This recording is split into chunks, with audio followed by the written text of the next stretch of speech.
What's up, stationaries? The numbers are in, and Sony is practically steamrolling its way through the NPD. Jim Ryan sits down and talks about PlayStation, and there's a bit of a fuss over the latest rumors surrounding Sony and a big streaming service. Get ready, because Crossroads is live right now. Hey there, what's up, everybody? This is Crossroads, the PlayStation podcast for Boss Rush Games. I am LeRon Dawkins, and as always, the man who needs no introduction, our PlayStation doctor, the man who knows it all, who sees it all, who's picked up some of the rumors. Austin Campbell's in the house with me tonight. Yeah, I sniff the Reddit pages like none other. I'm always searching for new rumors, man. Always trying to figure out what's going on. Hey, man, I had a good source. I mean, it wasn't a big prediction when they said this guy was like, "Hey, man, it's gonna be the week after 4th of July, that Thursday. That's gonna be the Sony State of Play." I was like, "Okay," and he was right. Yeah. Now, if he's right on the other thing, that's a bigger thing. Then I'll be like, "All right, I've officially got a source now. I know someone who knows what's going on."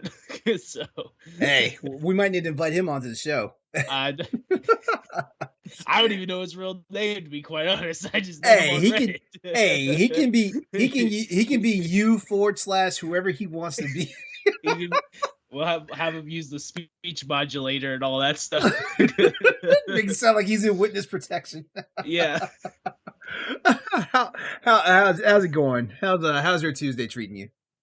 Man, it is a Tuesday, but I feel like it's gone pretty quick. Like, I feel like it's right to be Tuesday. Mm-hmm. Whereas most weeks I'm like, man, it's only Tuesday. All right. All right. So no pressure.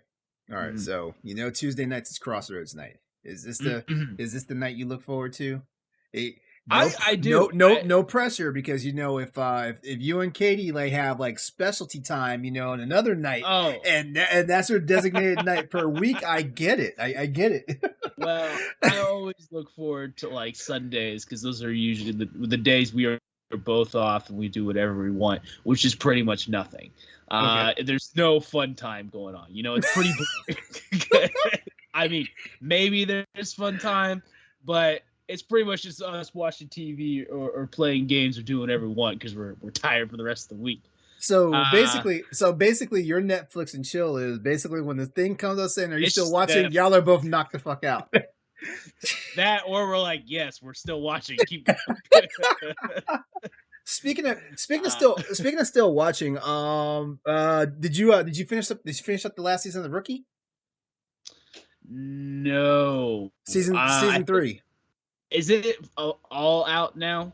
Yes. Yeah. All out now? Okay. I think the last few episodes are straggling on Hulu. I think, because Hulu is Hulu's weird. They only keep five episodes in the can of certain shows and stuff like that. But I know usually when the new season begins, they basically have the entire last season on there. So depending on how early it is, you may or may not be able to catch all of it right now if you haven't seen it all. But this season was good. Yeah, we'll have to look. I know she was caught up on The Rookie and 911 and 911 Lone Star, and so she started watching a couple other shows, rewatching other shows. And so when she's done with Bones now, maybe she'll look and see if Rookie's season 3's out, and 911 might be out at that point. And wait, are you caught up on 911? 911 Lone Star? Are you caught up on that? I believe we're caught up on both, unless there's been new episodes recently. What was the last thing you saw? I don't want to spoil it for you, but what was the last thing you saw? Man, I don't know, because I only watch it in passing. I watch it. You don't actively watch it. Okay. Okay. Because she watches it when I'm not there, and I don't have the time to catch back up. So I just I'll jump in and be like, all right, what's going on? Catching up. I'll ask questions and stuff like that. But man, Katie is not loyal. Do y'all have a show together? What? She's like screw Austin, man. If he's not here, I'm just watching it. We just have really different tastes. I watch a lot of animation. That's my show, and she doesn't care about that at all. So when I have free time, I'm watching animated shows. When she has free time, she's watching those shows. Every now and then there's a show that gets us. like we watch Stranger Things together Uh-huh. and stuff like that, or there'll be like horror stuff we've watched together and stuff like that. But it's very rare that we agree to watch a show together. That's just not Right. not what we Right. ever do. So Oh crap! Like a dummy, I forgot to start recording the time when we're actually doing the thing. It's okay. Well, you know what? Since you're talking about animation and stuff like that, please tell me. Please tell. Well, are you? First of all, are you a fan of the DC animated universe? I am. I am way behind on the movies. Mm-hmm. Way Oh, behind on the movies. I am so behind the movies. But did you watch Young Justice? No, that's the one I have. All the I haven't watched. Or wait, yes, I have. Uh-huh. I'm trying. Yeah, because there's season 3 now. Is season 3 out yet? Season three's ended. Season 4 is starting soon because I saw a tweet that they had just wrapped like they just wrapped production on the bulk of the episodes, and they just wrapped like recording of the final 2 episodes. So like it's basically ready to do the thing. So I'm curious though, are they gonna drop it one by one? Or are they dropping the whole thing? Because like it's crazy to hear a cartoon series. They have all the recording done, like, you know, before the season's even on. Like usually most animated shows, like, you know, like they get to a halfway point when they're recording and in the production, and then they start rolling out the episodes. But the tweet I saw said that they were on the last 2 episodes of recording, and every previous episode has already been finalized. Yeah, I haven't watched since they came back. With that the first 2 seasons I watched on Cartoon Network. Yeah, I think I was in middle school when that came out. Like, so I was watching that, and then I haven't gone since season 3 came out. I haven't seen it, and then season 4 I've seen. Man, let me tell you, I was so crushed when it got canceled off Cartoon Network. I was devastated. That was one of the best shows. That was one of the only reasons why I got up on Saturday mornings to like watch the Cartoon Network. I mean, yeah. I mean, you know, I'm a grown ass man in my 30s and stuff. Saturday mornings and watching cartoons. Listen, Firefly got canceled. Futurama got canceled. I'm so used to the shows that I like getting canceled. Like anytime there was a new show in the last 6-7 years that I was like into, it always got canceled at the first season. And I was like, oh, I can't. I don't know if you watched. There's a show called Rosewood, which had I know about it.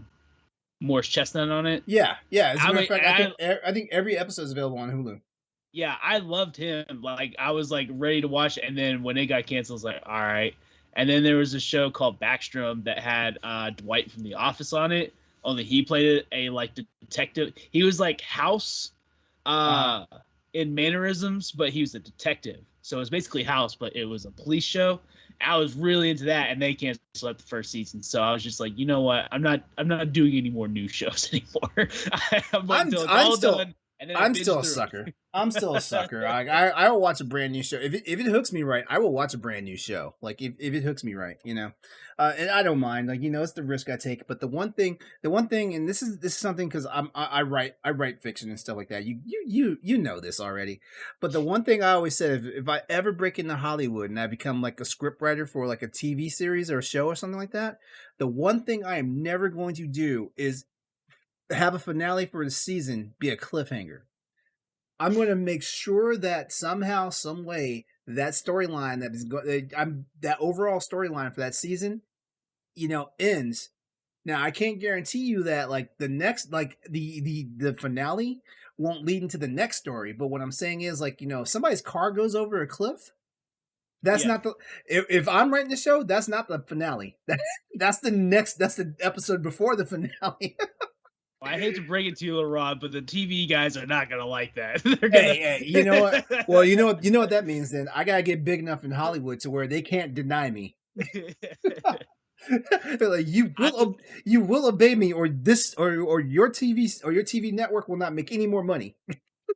I mean, M. Night Shyamalan's got that kind of swinging power. Have you seen the trailer for Old, the new movie he's making?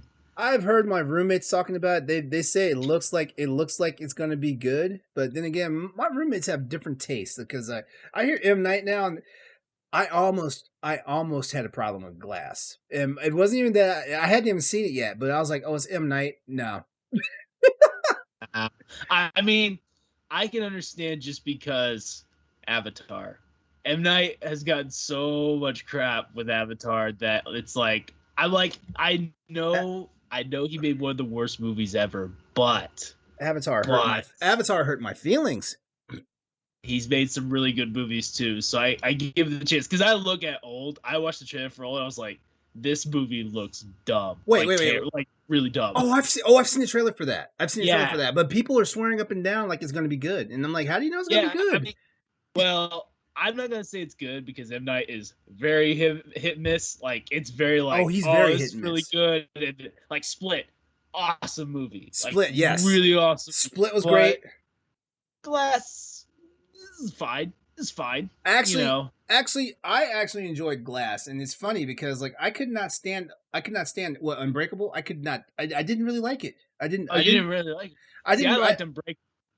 My problem with Unbreakable, it seemed like it was badly paced. Like pacing in a film will get me, especially M. Night. He likes to make long ass movies. First of all, I'm not saying he's making like Scorsese level movies where it's like 3 hours long or whatnot, but right. For an M. Night movie, like he pushes that almost that 2 hour envelope and stuff like that. Yeah, and if you're not paced correctly, like you lose me immediately. And I'm not saying like anything I watch has to be like high octane, like it's always in your face. I'm not talking let's make the next Fast and the Furious movie because those movies overkill you with like their pacing. Right. Yeah, but well, I see. I don't know. This might be selling me out as far as movie taste goes, but me and Katie love watching the Paranormal Activity movies. Nothing wrong all with of them. All of them. Nothing wrong with that. And I feel like if M. Night were to take like, because they're like an hour and a half long at the most, if M. Night would just like focus on that hour and a half and like really just like, because that's what it was so great is they build up and then they just drop it at the end. That's what he's so good at. If he would just do that in an hour and a half instead of dragging some things out, a lot of his movies would probably hit better. Yeah, like the Seven Sense, for example, like it had just enough. It dragged just enough that it was getting to the point where I was like, "Come on, what's the deal here?" Right. And then it finally hit, and it's like, "Oh, finally." Well, and that's like with The Visit, which this is a PlayStation podcast, but on The Visit, I don't know if you watched The Visit. I have not. But like I won't spoil it because it is a pretty good movie. I actually think it's one of his better ones, but it was so dragged out that you figure out what it is before it's revealed. That sucks. And it's like sucks. You're like, I know what's going on, and then when it hits, it's like, yeah. Oh yeah. That. If you would have told me that 30 minutes ago, you would have hit it with 30 minutes ago. It'd be different, but now you missed your chance. So. I swear, it feels like we're running into Logan's territory now, aren't we? I know. We'll have to have we need to have an M. Night on Boss Rush, Yeah. And make that a topic of yours. I'll definitely listen to you. I want to listen to what anyone has to think about M. Night movies because they're fascinating and they're like Tarantino films. When they come out, they draw a crowd and everyone talks about them. So. That is the truth. That is the truth. All right, well, we can go ahead and move along now. I think we spend enough time here. This is the Boss Rush podcast. I'm sorry. This is Crossroads.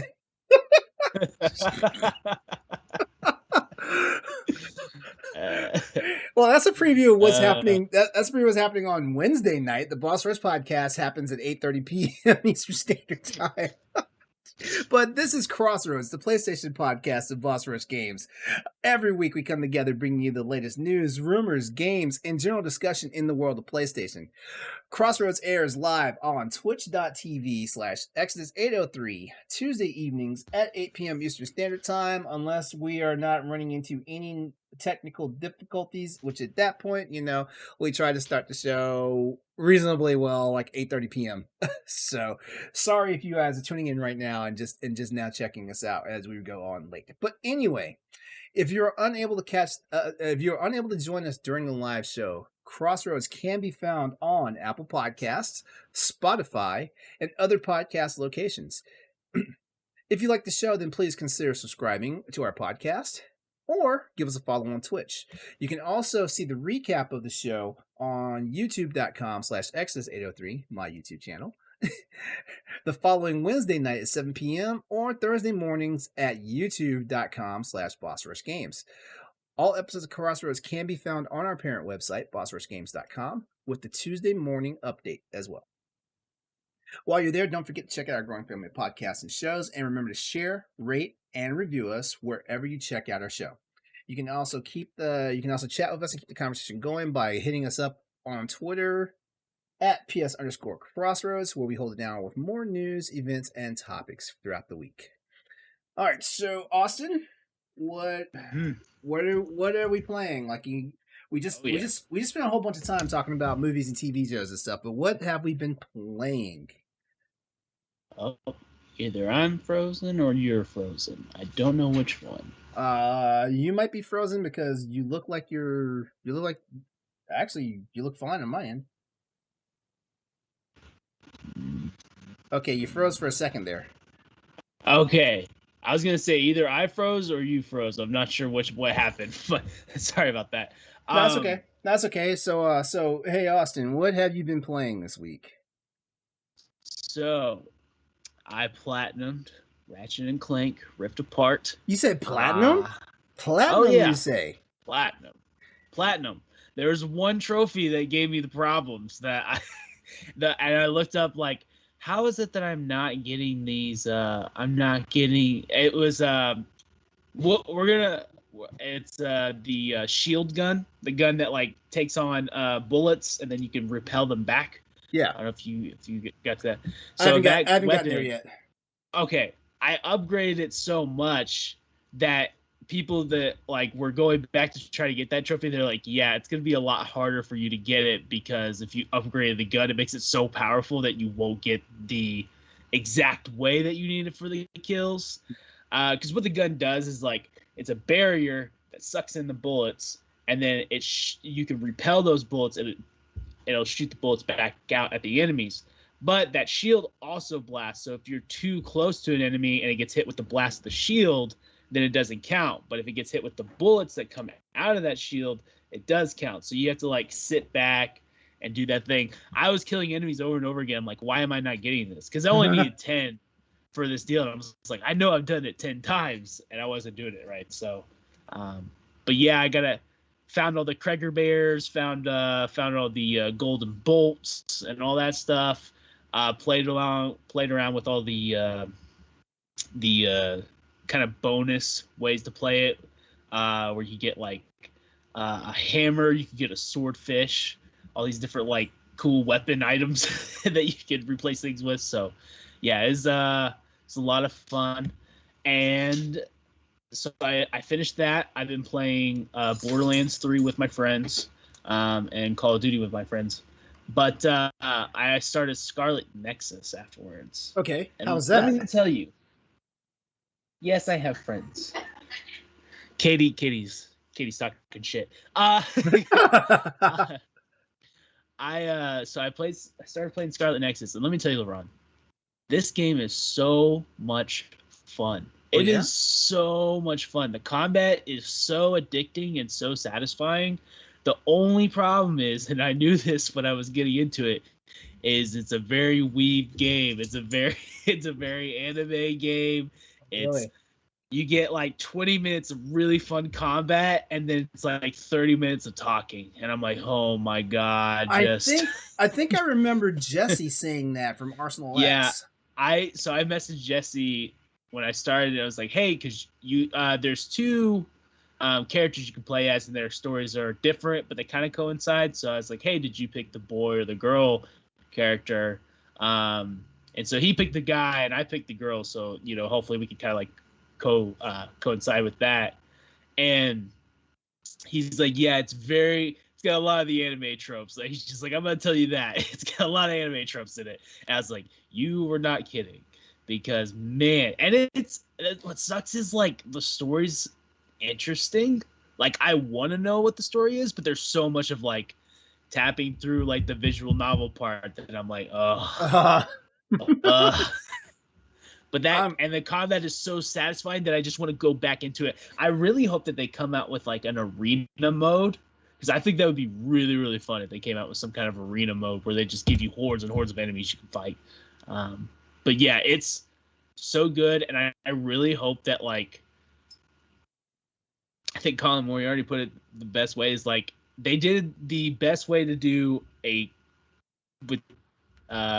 squad mates, like having different squad mates, and making an action RPG and making it all flow where it's like you're not stopping and starting trying to, you know, pick different battle systems. Like you're always doing it on the go, and I really love it. I really love it. It's a great game. Minus all the anime stuff for me. Okay. I know some people enjoy it though. So right now, would you recommend it, or would you say wait for a sale? If you're not really like into that, I would wait on a sale. The only reason why I bought it, because I was really gonna wait on it until it went on sale. The only reason why I bought it is because my friend was able to bought a PS5 on Facebook Marketplace for $600. Okay. And I was like, that's not bad. That's not a bad deal. But he got Final Fantasy VII Remastered, and he got Scarlet Nexus, which is a $70 game. Yeah. And then he got a charging station and an extra controller. So he actually wait for he just spent $600 for $600. Oh, he showed made out. He made out. He showed me that the Facebook ad, like the guy put up, and I was like, this guy has no idea. Like, he must be just wanting to get rid of it. His son must have pissed him off. You know, whoever it was must have pissed him off because he just wanted it out of the house. And I was like, so I bought the game Scarlet Nexus from him for like $20. You bought the game off of him? Yeah, I was like, you know, he's like, I'm not gonna play this. I was like, I'll give you like $20 for it. Like, I was gonna wait for it to go. He got pure profit. He got pure profit. And then he sold Final Fantasy VII Remastered to someone else because it was the PS4 version, and I wanted to wait and get the PS5 version. And then he's got the charging station. I was like, you literally came out on top on this. Like, yeah. It's insane. Yeah, he didn't lose. He didn't lose money at all. No, so he got a great deal. But yeah, I would recommend it. I think on Xbox there's like a demo that you can play, so you can check out the combat. It's worth it. Okay, it's worth it. Just check it out. So okay, cool. Anything else? I play Mario Golf, and I'm almost doing that every night right now, trying to get through the career mode. So still enjoying it. Still enjoying it. Okay. I was about to ask you another question about Ratchet & Clank, but I think I'll save it. Oh yeah. Well, are we gonna announce that now, or are we gonna announce that later? We'll announce that during the news topics. Okay, sounds good. All right. So was that everything for you? Yeah. I only have one game. You can already take a guess what game it is. Monster Hunter Stories. Yeah, Monster Hunter Stories 2, Wings of Ruin. You know what's tripping me out? This game's only been out for a week. People have already beaten it. People are already beaten the game before the first DLC came out, and the first DLC just came out on the 15th. So, is it like a 40-hour? Because I hear RPG and I'm thinking 100 hours. Well, at least. If I remember correctly from the first Monster Hunter Stories, I didn't sink 100 hours. I don't even think I sunk 50 hours in the game. So it might be a 30-40 hour game. But my thing is, like, man, everybody's beating this game, and I'm sitting up here, man, I'm just raiding every freaking monster den I come across, trying to steal an egg so I can get a new monster in my stable and stuff. So, you know, it's one of those things. So like I just made it to what I want to say where I'm at. Might as well be considered chapter 3 of the game, because I just met my second co-op in-game co-op character. Because that's a new mechanic now. You get a teammate now in the game. And a second teammate that's AI controlled. So basically you have a party now. So like you have your character, you have your monster, which you can interchange from 5 with 5 other monsters. So you have a total of 6 monsters that you can have in your party by itself. But now you have a new NPC character that has their own monster. So technically you always have a 4-man squad for good chunks of the game. stuff like that. Because you have yourself, your monster, and you have the co-op player and their monster and stuff like that. So I just met actually I met my third co-op character, but so yeah, this is technically chapter 3 now. That I would say without there actually being like noted of a chapter, because like the story doesn't quite progress like a traditional RPG. Like you don't realize you the only way you keep track of your progress is when you hit a new region of the world, basically. So yeah, so like I'm there, and then I've got I a buddy of mine today. He just texted me. He's like, hey, this is when you get the high rank and this, and then he was like, yeah, I finished the game, and I was like, you finished the game? He's like, well, I finished the story mode. I was like, oh, well, you beat the game, but you haven't finished the game because you're telling me it's a high rank. So now you're just doing like the classic grind that was like just like every other monster game. But yeah, I'm having fun. I love the game. It's if you like games like that, like like it's a turn-based game, like I've seen a lot of blogs and people review it saying this is the Pokemon game that we wanted, and I'm like, no, like this is not the Pokemon game we wanted, because the Pokemon game we wanted was the first Monster Hunter Stories. So this is a better version of that Pokemon game that we wanted. The Pokemon game that people want is called Digimon, and they can play it anytime. you trying to start a war. I'm gonna come out and say this right now. Digimon has better games now, not of old, but now, and has better animated TV show than the Pokemon show. True, because I feel like with the Pokemon animated show, like it doesn't take any real risks. It stays in a relatively safe zone and stuff like that. Like I mean, I think the closest we've ever had to like something like like really good happening is when Ash found out Wild Charmander. Well, not Wild Charmander. That Charmander that was that got abandoned by its original owner, and he left it out in the rain, and like if the flame on the tail goes out, it dies and stuff like that. I think. Because there's like 200 plus episodes of Pokemon now. Oh, I wouldn't even know. I don't really. It's got to be. I don't really know. I only watch it in passing, but out of all those episodes, like that is the only episode I can think of in my memory where it was like, oh, this has got me glued to the screen. Yeah, what's gonna happen? Yeah, I don't know. Now I will say, Pokemon's monsters are better than Digimon. That's like, true. The monsters themselves are fine, but everything around, like the games of the show, I think Digimon's way more interesting to me. Yeah, but the Monster Hunter monsters have all them beat. Oh yeah. Like I'm really thinking about getting stories, but that's the kind of game that you should wait until a price drop comes. So that's what I'm kind of waiting on now. Well, the good news is not first party titles to the price drop. Yeah. Yeah, so but that's basically the only thing I've been playing. I mean, I could talk about Tappin. I was on the game earlier today, Tappin, and I know they said somewhere in the game you can send invites to people, but I can't find it. So I'm at the like FAQ or wiki it. I almost downloaded it, and I was like, wait, I'm gonna wait because I don't know if you get any bonus content. Actually, right now, I would say don't wait for me. Right now is a good time, even though like technically there's only 10 days left in the month. Right now is a good time to do it because they're celebrating their second anniversary right now. This is the only time I'm going to encourage you to spend money on the game. Spend $5. Spend $5 buy like the smallest jewel pack that you can off the store, off the in-game store, and then right now. Season pass is only 10 jewels. That's the in-game currency.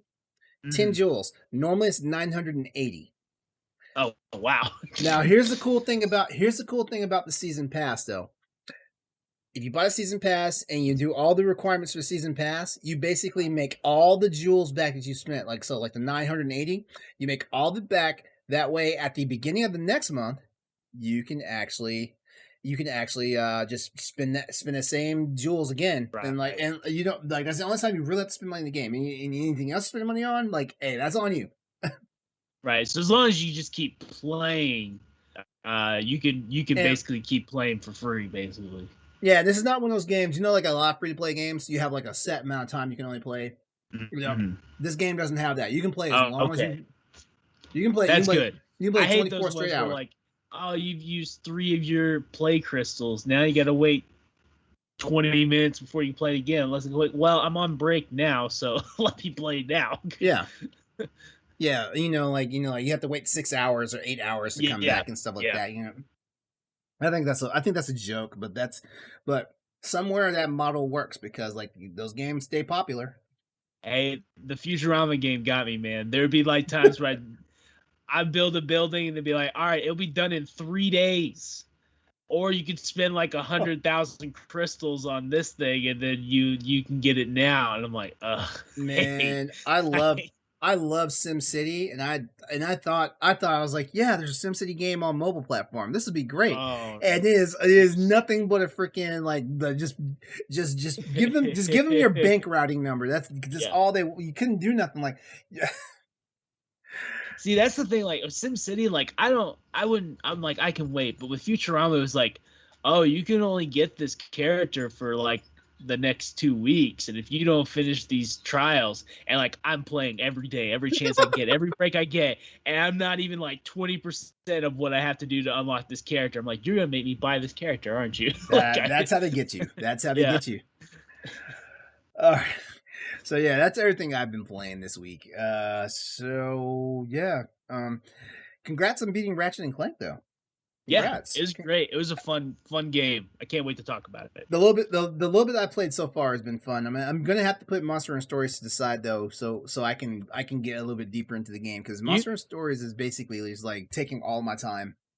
You can beat it and platinum it in 12, 14 hours. Oh really? At the very most. Yeah. Okay. Yeah. Okay. It doesn't take much.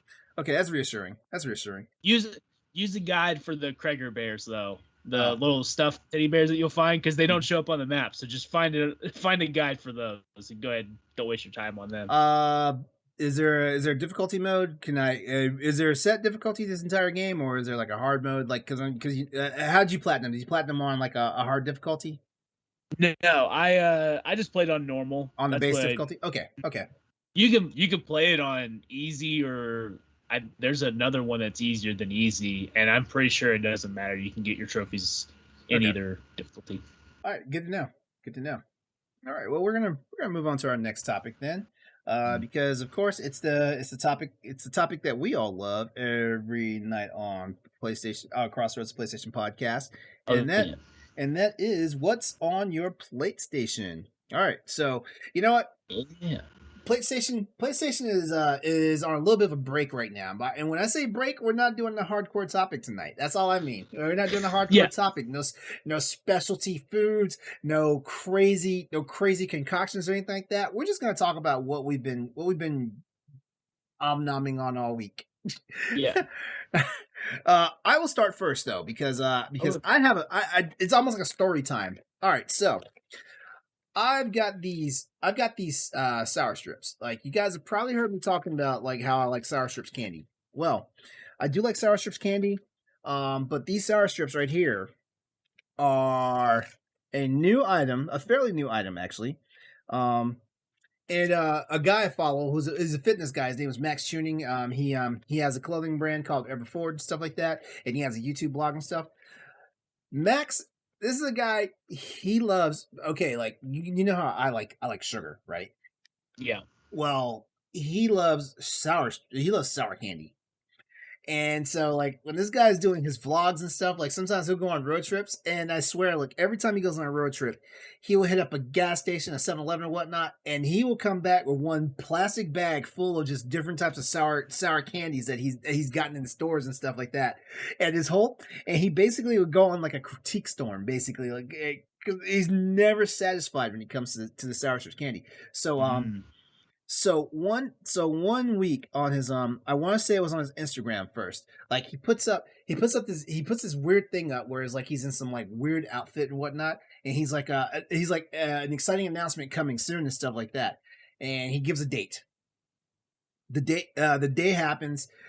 He puts another update on Instagram saying go to his YouTube channel. Go to his YouTube channel. And this fool is unveiling. He started a candy company. He started candy coating these sour strips candy. Wow. Now, okay, so that answers my question. I thought I was gonna ask if those are the Sour Punch Straws people that made those, but it's this guy who has his own candy company now. Okay, so as far as I can tell, follow us at Sour Strips. www.sourstrips.com. Like, it does not, let me see, package for Actual Candy LLC. So chances are he probably has some type of, like agreement or whatnot with somebody. But basically he went through a testing process, like, and because he was basically looking for, I hate to say it, the perfect balance of like candy to sour. And right.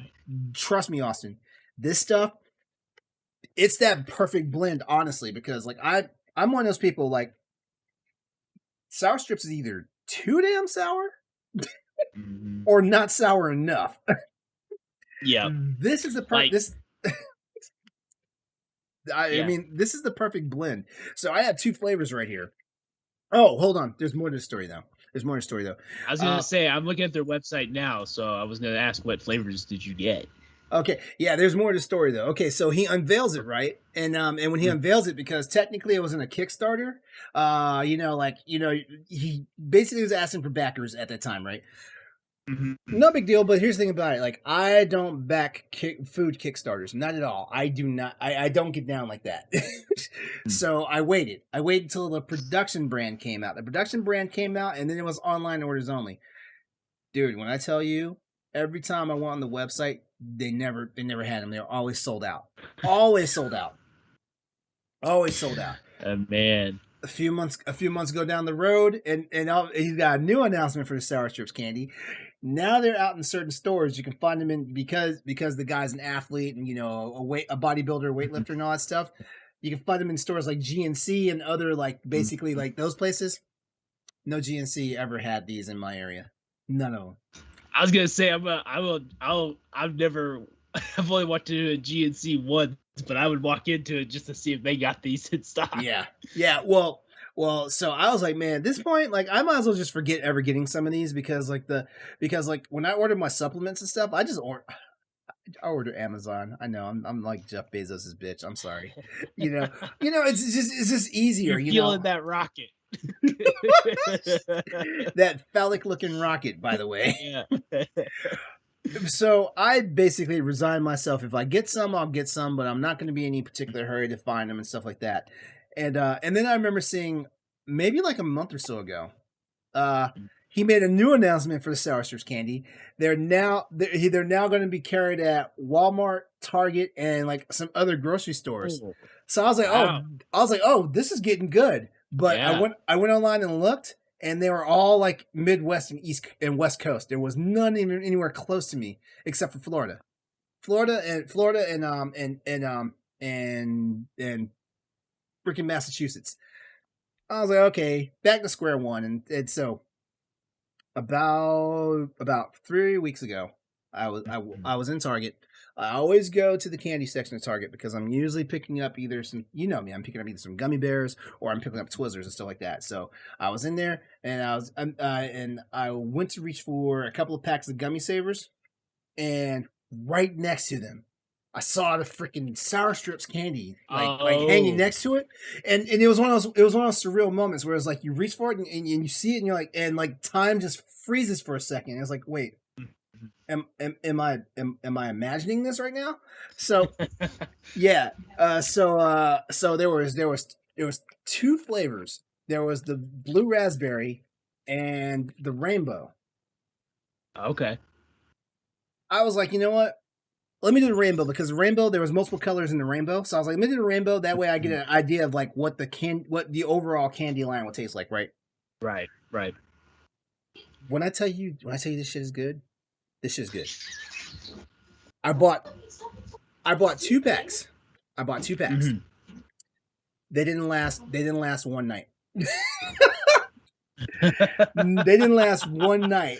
Like, and I was so mad that I ate it so fast, because I was like, this is sour candy. I'm not gonna eat all this sour candy, because I'm the one that I can go out and buy like the small bags of the Haribo like sour gummies, and it usually takes me about 2 days to eat those. I ate 2 packs the sour candy the first night. So of They course don't they don't look like that big of packs either. So like I'm looking at them like, oh yeah, I could definitely eat the whole pack. Just what's crazy about this though? This packet reminds me of the packet. You remember the Big League Chew? Yeah, I was about to say the same thing. Yeah. It reminds me of the Big League Chew packs. Yeah. So so basically, and I know I'm giving Max Tuning all sorts of endorsements right now for sour candy right now. So I go back to Target the next day, and I was like, okay, so I'm getting the blue raspberry this time. They only had one pack of blue raspberry, so I snatched that, and I grabbed another pack of rainbow. Austin, the blue raspberry, like I've only had two flavors. Flavors, and I think if you're on the website right now, right? There's like what 6 flavors right now. Yeah. Okay. There's 6 flavors. Okay. It seems. Austin, if I don't, if I never see another flavor of sour strips, I can stop right now at the blue raspberry. Wow. Let me tell you, with both of these, like you taste the candy and you taste the sour, and it's so balanced that it's so balanced. It's like Gordon freaking Ramsay made this freaking candy. So I get home, I open that pack. I restrained myself because I almost opened it in the car, like as soon as I got out the store. Oh yeah. I got home, I opened it up, and I pulled out one of the raspberry strips. As soon as I put it in my mouth, the first thing you taste is the actual flavor of the candy, and then the sour hits you. And I was like, my God, this is good. So a week later, I go the weekend, because I want to say it was like a Wednesday when I got there and I bought that last pack of raspberry. I go back on the weekend. They're all sold out. Wow. They're all sold out. So I was like, okay. So I went back to getting my bag of Twizzlers and getting out the store. But I went back the last weekend and they were back in stock. I bought 3 bags. I bought 2 raspberries and 1 rainbow. And Austin, I didn't open these until tonight for our show, because I am so afraid when I start eating these, when I run out, when I go back to the store, stop. When I go to the store, I'm not going to have any in stock, and I'm going to be so mad. Oh man, I really, you've sold me on it. I'm ready to try these. There's 9 flavors too. There's 9 flavors? Yeah, there's 9 flavors. There's well, actually, hold on. 2, so 4, there's cotton 6, candy. 8. I see 8. Yeah, there's 8 flavors. 8 flavors. So I'm interested in all these. Tropical mango, of course, blue raspberry. Those definitely catch my eye first. Dude, I want to try the pink lemonade. Oh my God. Yeah, the pink lemonade. I also like this blue raspberry T-shirt. I'm digging it. I'm digging the logo they got going on here. Oh wait, they have shirts? Yeah, they got at the very bottom of their store. They got a hoodie as well. But yeah, I like that blue raspberry logo a lot. Well, it makes sense because like I said, Max has his line. Mm-hmm. He has a clothing line. Man, I feel like I've heard that name too. Like maybe I know who that is. It's Max. Max Tuning. Hold on, I will go right. I will send you a link directly to his YouTube channel. Okay. Oh, Diggity's streaming right now. Diggity's awesome. Hey, yes they are. I want to give those guys a shout out because they were talking about the Steam Deck and they were bringing up points that, and also like the Console Gaming Crew was also bringing up points about the Steam Deck that I hadn't thought of. And I was like, oh man, there's so much to think about that product that we can't get into because I don't think we'd stop. It's true. Yeah. Yeah. we might have to start playing some like B-side shit. You know what? Hold on. Boss Rush is getting monetized, so we might have some B-side content coming up real soon. Mm-hmm. Yeah. But yeah, in the YouTube in the Twitch chat, I did put up Max Tuning's channel. And also for anyone that's checking us out right now, I put up Diggity's live right now. I'm not saying go watch them right now while we're live, but check them out. Yeah. Give them guys some love. go subscribe to them and keep them in your minds for when we're not on. Yeah, exactly. Because they don't usually roll Tuesday nights. So something must be up, or maybe they change nights or something. Yeah, but anyway, there it is. Like Max Tuning just got all sorts of freaking endorsements from me. What's up, Zoomy 2009? I see you in the chat, man. Austin, I'm done talking about this. You already know, I'm a sugar fanatic, and like it's yeah. I don't want to wish ill will on myself, but it's a shock I'm not diabetic at this point in my life. I mean, I'm sold on these. I'm gonna definitely look for them. I think me and Katie would definitely enjoy these, so I'm gonna keep a look for them whenever we go to Walmart, Target. Maybe I'll go inside a GNC. Who knows? Maybe. Well, I tell you what, man. If you can't find any, then I will. Then the next, if you can't find it, let me know. And the next time I see them in Target, I'll throw some in a bag and send them to you. All right, that'll work. Yeah, because you know to sound like all the hip kids, you gotta get on my level with this one. Well, I look at these and I think of the Airhead strips, and those are the candies where it's like not sour enough. The Airhead Extreme, like the strips, they're not sour enough. And then like the Sour Punch straws, it's like, it's sour. They have so much potential, but the problem with the Sour Punch straws is sometimes, is it just me, or sometimes they borderline on tasting waxy? It does. Yeah. It's almost too artificial. It's like it's too artificial. Yeah, exactly. Yeah. And that's the other thing too. Like, whatever the chemical is that makes stuff sour, some companies don't get that right. They don't. Yeah. Because it almost tastes like, I hate to equate everything to soap, but sometimes when you get like the wrong sour ingredient, it tastes like there's soap in the back of your mouth. Mm-hmm. And I don't like the only aftertaste my candy should have is the aftertaste of the taste of the candy. That's the only aftertaste you should get. That's it. If I'm tasting red number 49 or yellow 13, no. I think sour Skittles is probably still my favorite sour candy. Sour Skittles can be a bit much though. But they can be a bit much. It's like you gotta kind of pace yourself on those. They're not Warhead bad, but they're they. I was gonna say when you'd say that this guy was walking out with sacks full of sour candy, I was just imagining what his inside of his mouth must be like. He must be giving it a workout. Like he was having mouth ulcers. Yeah, like I'm like, damn. And that's the other thing. That's the other thing too. Like sometimes when you eat an abundance of sour candy, your mouth starts swelling on the inside. Mm-hmm. I basically crushed a whole pack of this and didn't have that happen. Hmm. I did have the. Don't tell me that. Well, I did have the pucker syndrome. You know what I'm talking about, where it was like you can't unfix your mouth for a few minutes. Mm-hmm. but I didn't get the sensation of when your mouth when the inside of your mouth swells from eating too much sour candy, and I get that with the Haribo gummies, the Haribo sour gummies. Yeah. Yeah. Well, I do not have. If you like sour stuff, the Ghost Energy Drink Watermelon Warhead flavor. What? Oh, don't tell me that. Don't tell me that. I will go out and buy one of those. Ghost Energy Drink. I'm looking this up right now. Ghost Energy Drink. Oh wait. These are in Vitamin Shop and GNCs. Okay. So it's got like I think I've seen this powder before. I think I've seen the powder there before. I'm gonna check this out. I'm interested. Okay. Well, that's my spiel, Max. Hey, Max.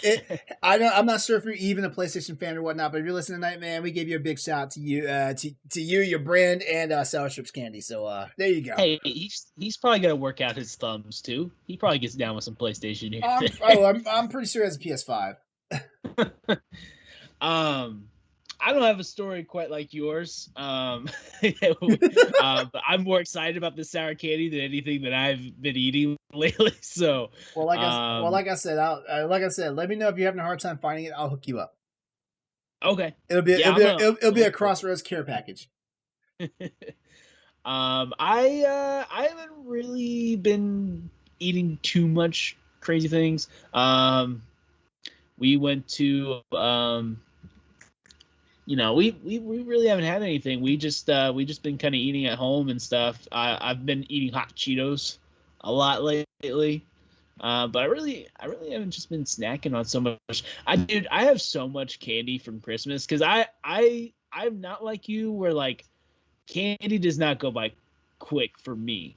Chips go out the door as soon as they come in. Like as soon as they come in the house, they're out of the house. But candy will just sit there forever and ever. And I have so many high chews from Christmas that's like my go-to candy. But I still have so many of those. So my roommates go nuts with some high chews. Like it gets to the point where they OD on them, and then they'll just throw the bag in my room.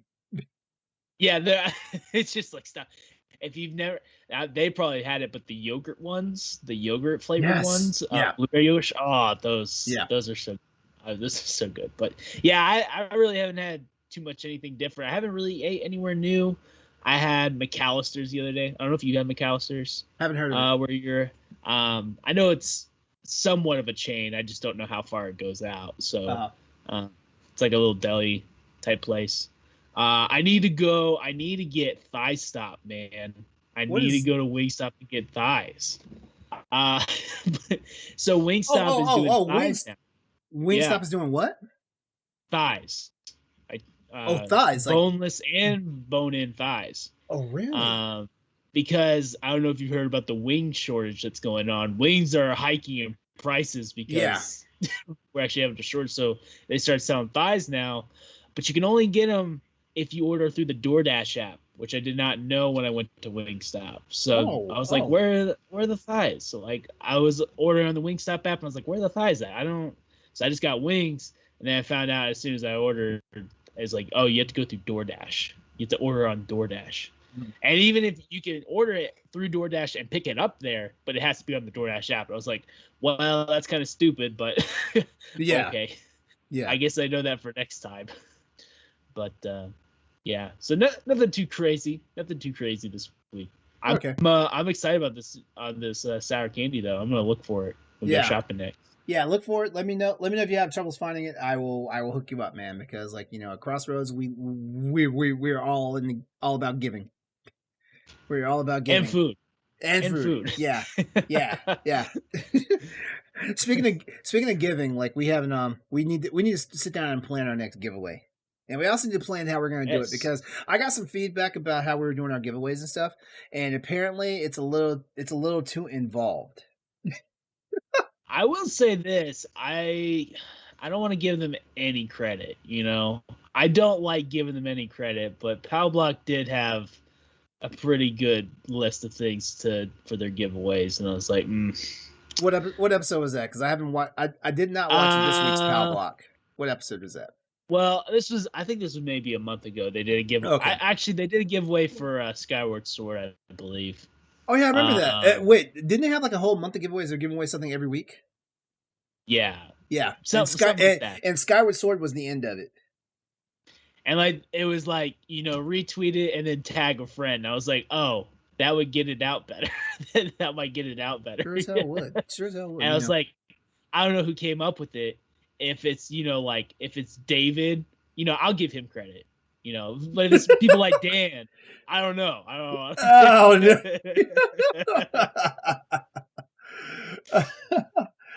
Yeah. Well, check this out that I'm getting ready to send you. I'm gonna send it to you direct. Like, sorry, stream. Like, you don't get to see this one, but check this out.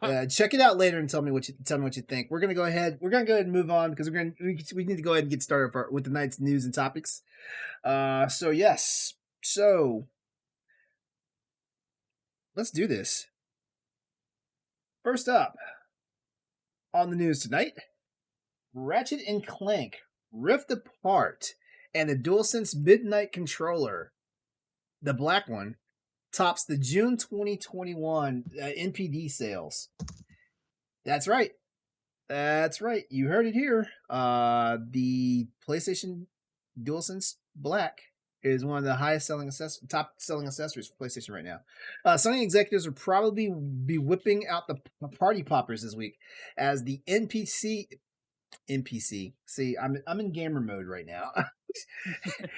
As the NPD group has revealed that Ratchet & Clank Rift Apart, PS5 exclusive for Insomniac Games, has topped the charts for June 2021. The Dynamic Duo's latest adventure managed to top not only the multi-format chart, but also the PlayStation chart too. It sounds kind of weird, but whatever. Giving it a double victory. As reported by @Dom's Playing on Twitter, Ratchet & Clank Rift Apart also gave the series its best start as measured by the launch dollar sales, which doubled that of 2016's Ratchet & Clank. We mentioned that it was set to outpace the 2016, the lifetime sale of the 2016 version. So wow, this game has already beat like the launch dollar amount for the 2016 Ratchet & Clank game, which is great actually.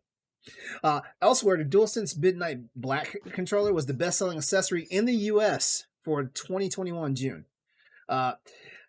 And 3 of the top 4 biggest performing accessories during the period were PlayStation DualSense controllers. Man, there's demand for it. I only have 2 of them. Do I need to buy some more? I'm waiting on a purple one, man. I'm waiting on a purple one because that purple DualShock that came out with, that's what I want now. I'm too picky on my colors now. Evidently, Sony has managed to flog a ton of controllers in the past month. Ratchet & Clank Rift Apart was released for the PlayStation 5 on June the 11th. Thank you again, Austin. That was a wonderful birthday present, by the way. Thank you.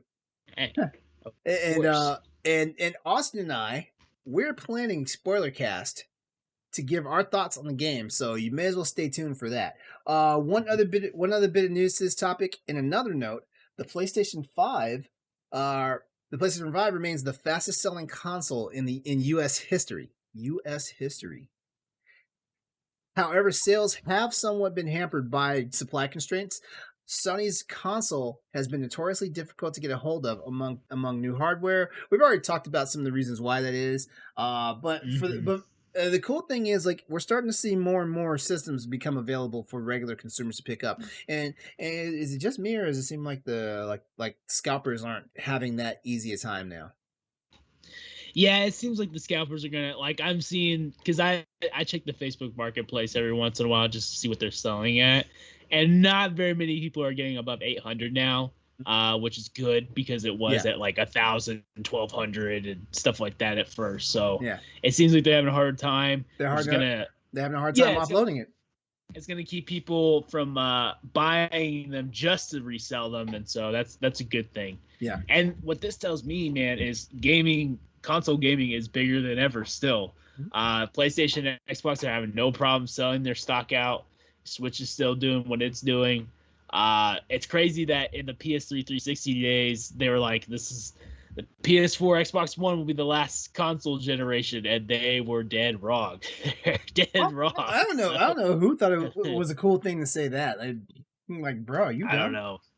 If anything, I'd say PS5 and Xbox Series might be the last console generation, but I don't know.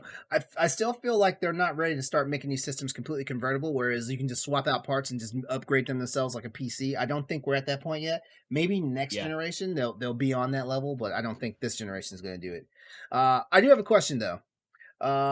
Is Ratchet & Clank Rift Apart looking to be a contender for Game of the Year for 2021, or is it too early to call?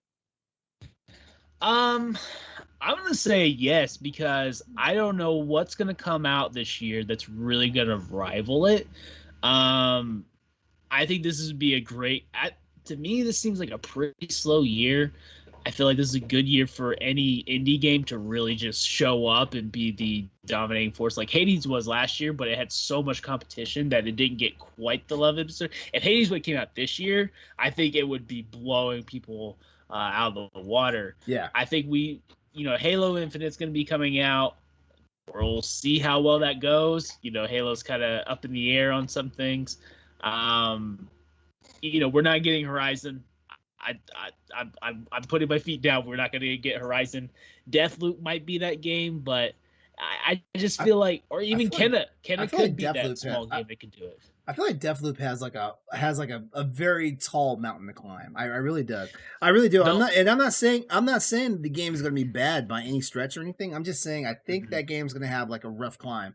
I think And I think mainly because like some people still have the stink of Dishonored on them for one thing. Some people are burnt by all the delays that are happening. That's another thing. And the third thing is that some people are just kind of miffed about the fact that this is just a 1-year exclusive. Right. Well, and I think so. If any of that wasn't a thing, I think that this could be the critical darling.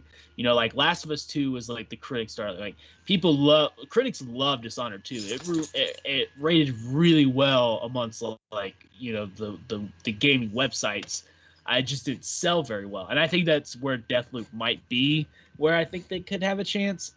But if for me, in my mind, Ratchet Clank is the best game I played this year. I haven't played everything this year, but I played quite an array of games. Yes, you have. Monster Hunter Rise could be up there as well. I don't know. I know Monster Hunter fans love it. I don't know what the majority of people are saying about it though. So here's what I will say about that, because everyone knows I'm a Monster Hunter fan. Like, I love Monster Hunter Rise, but I feel like Capcom kind of let this one fall off a cliff. Like it's made over 7 million units in sales and stuff like that, which is impressive. But Monster Hunter Stories came out 3 months after Monster Hunter Rise did, and yeah. And now it just seems like there's like the game is stalled.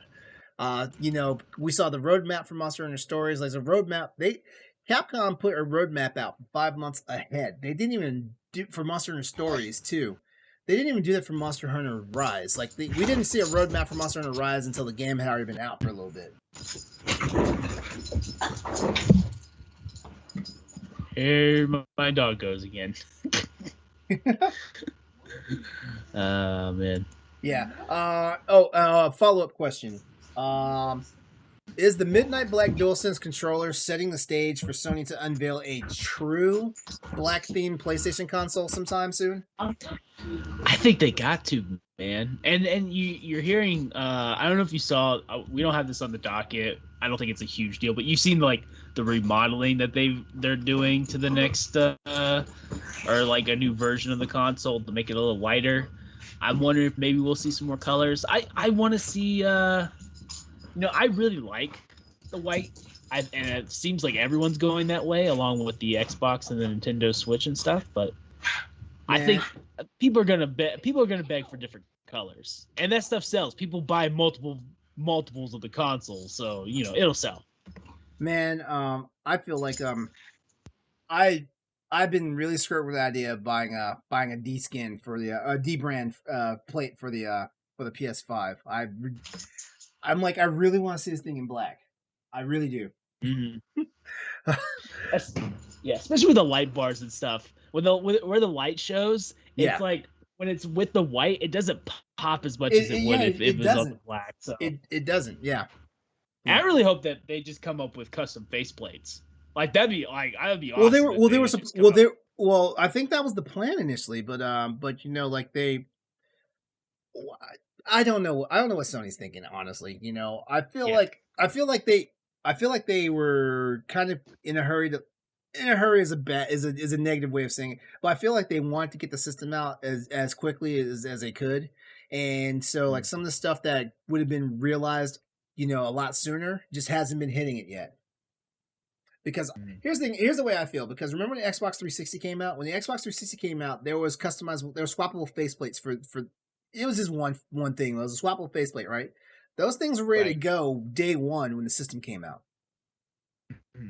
Whereas with how modular the PS5 is designed and stuff, it seems like even the DualSense controller, apparently you can just pop the DualSense controller, the plates off of that, and put stuff on it.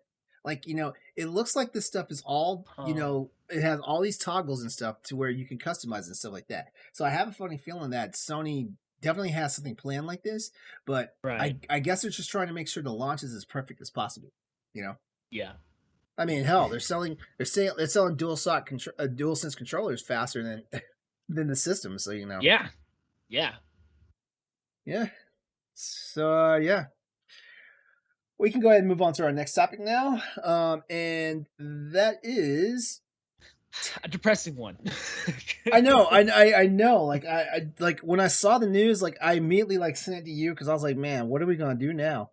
Tencent is purchasing it's gonna be a bad night for me.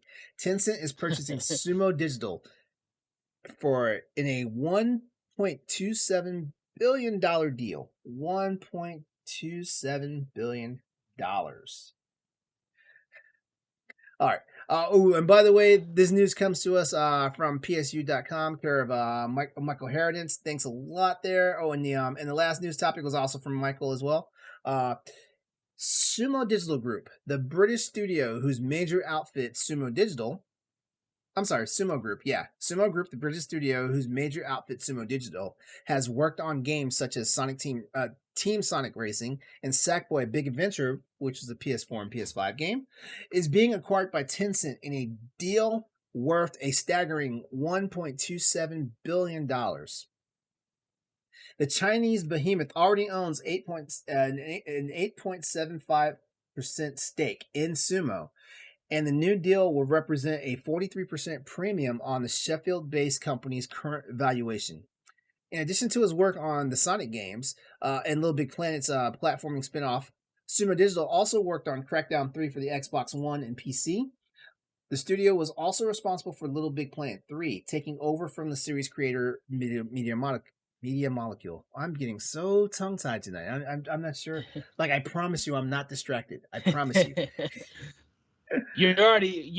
I think you're salivating over those sour candies. I think your tongue's like, give me the sour. That's what that could be it. It's like Phantom Limb syndrome except for sour. All right, Tencent has already made a number of steps towards gaining a strong foothold in the games industry, having previously invested heavily in the likes of Epic Games, Riot, Activision, and Ubisoft. Carl Cavers, the CEO of Sumo, has commented that the three founders of Sumo who work in the business, which are Paul Porter, Darren Mills, and Carl himself, are passionate about what we do and are fully committed to continuing in our roles. The opportunity to work with Tencent is one we just couldn't miss. It would bring another dimension to Sumo, presenting opportunities for us to truly stamp our mark on this amazing industry in ways which have previously been out of reach. Man, that was a tough segment for me. It's like I got fat tongue or something. All right, Austin. So here we go. All right. With the Tencent purchase, are gamers looking at a good buy for some of the more beloved PlayStation franchises? Yeah, you go first. I don't think so. I don't think this is gonna totally affect PlayStation franchises. I think Sony will find another team to do Little Big Planet. I feel like it's a very very what do I want to say? Very diverse IP where you could stick it on any team and let them have a go at it. Mm-hmm. Media Molecule, I don't think he's going to do anything with it for a while. I didn't know they were working on that Hood Outlaws and Legends game that came and went real fast. I didn't know that. Yeah, I'm looking at that. They helped develop it.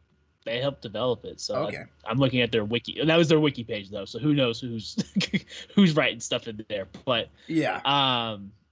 But yeah, I just hate that Tencent is everywhere. It's just a little bit. It's like they got their hands in everything. Yeah. And not to get really political, but we see this in the movie scene a lot, where things can't be said or done just because a certain company and a certain country are involved. And I hate to see that in video games as well. Oh yeah, I know what you mean. Yeah. Yeah, I'm being vague because I don't want to, I want to be that guy talking about how we're all gonna be under communism or anything like that. But I don't want to be that guy. But I also am like, every time I see Tencent purchasing another studio, it's like ugh. And I heard that they are trying to purchase Crytek. Saying so. It's true, and Crytek works on like military equipment stuff, so it's like really sketchy. It's just like, man, I don't know. I don't know. So but hey, the guys at Sumo made their money. I don't For blame real. them. For real. Yeah. If Tencent wants to come by Crossroads, that's up to LeRon. But I would sign up. I'd be like, Hey. give me a $1.7 billion deal. Yeah. Hey, I can go do other things. Yeah. Like, all right, see ya. I would not be like these guys. I would be like, I'm out. Just But yeah, I think it just kind of sucks that this is going this way again. But they're making their money. They can make new games. I want to play Sackboy really bad. That's one game I want to try to finish before the end of the year. It's just many games out there. I need to pick it up. Yeah. And I think Sackboy just went on we just had a permanent price drop. I think it's $40 now. I think. Yeah, and there's supposed to be a huge Sony deal in the next week or so. Yeah, Sony. Yeah, there's like a sale. There's like a sale happening real soon. I thought maybe it'll launch tomorrow or Wednesday. I think. Wait, tomorrow is Wednesday. I think it is Wednesday. I think it is tomorrow. So yeah, I would look out for it. It might be even cheaper then. So yeah. Even Ariana Grande was playing Sackboy. I don't know if you saw that was it. No, I did not see that. Everyone was freaking out that she was playing Sackboy. I forgot what it was, but they were like, "What are you doing during the pandemic?" And she's like, "I'm just playing Sackboy." And I was like, "Wow!" Out of all the games, like I appreciate that she didn't say like Animal Crossing like everyone else. Yeah. I'm like, oh, she's playing Sackboy. What a random game to play. I love it. Yeah. That's some good shit. All right, we're gonna move on. We're gonna move on to our next and final news topic for this evening. Hey, you know who Neil Blomkamp is, right? I do. Yeah, another director that is always interesting when a movie comes out. yeah. So check this out. Neil Blomkamp joins Gunzilla Games and is working on an unannounced PS5 multiplayer shooter. Dude, this is. I don't want to say it, but Neil Blomkamp would make a great Resistance game. I don't want to make that. I don't want to put that in everything. But yeah, Neil Blomkamp will make a good Horizon game. Neil Blomkamp will make a good Metal Gear Solid game. Neil Blomkamp will make a. Dare I say, Neil Blomkamp will make a good God of War game. I don't know. That might be stepping on toes. Don't go too far now. All right, here we go. Gunzilla Games has announced Oscar-nominated writer, director, and producer Neil Blomkamp as a chief visionary officer. Blomkamp is getting stuck right into the action with his new role with Gunzilla Games, confirming he is working on an unannounced PlayStation 5, PC, and Xbox Series multiplayer shooter. The project is currently in development at the company's Frankfurt, Los Angeles, and Kiev. I want to say it's Kiev, or did they? Has there been a new spelling of Kiev that I don't know about? I don't know. Okay, I'm maybe not sure. Maybe it's not Kiev. I don't know. I don't know. All right, but going back to the story though, Blomkamp is perhaps best known for his work on a number of Hollywood productions, including District 9, Elysium, and Chappie. His most recent film, Demonic, is also scheduled for release in cinemas on August the 20th of this year. Speaking on his new role, Blomkamp commented, Gunzilla has a strong vision that clearly stands out. With a team of incredible talents and longtime industry veterans, it is creating a new, exciting multiplayer AAA shooter game that pushes the boundaries of gameplay, player freedom, customization options, as well as narrative experience within the shooter genre. My own big screen film experience will hopefully help shape new ways of interactive storytelling and next-gen visuals. And by making best use of everything today's video game development technologies have on offer, we will jointly create an immersive experience like we've never seen before. This man does not mince words. I will say that. Yeah. This is exciting. I love that name, by the way. Gunzilla. Gunzilla. I love that name. It's a great name. It just sounds like it's going to be a game or it's just complete mayhem, doesn't it? Yes. Yes. I I cannot wait to see this. This has me more excited already than anything that the that other game studio with like the Call of Duty guys that Oh, we know nothing about. oh yeah, yeah, yeah. They're they're they're You they're they're know, brand they're brand new. But you know what? This is crazy though, because like look at all the news we've had recently about like studios either starting up or studios acquiring some big time talent. Dude, you got a Hollywood director that's gotten multiple nominations for like awards and stuff on your gaming team now. What the yeah. hell?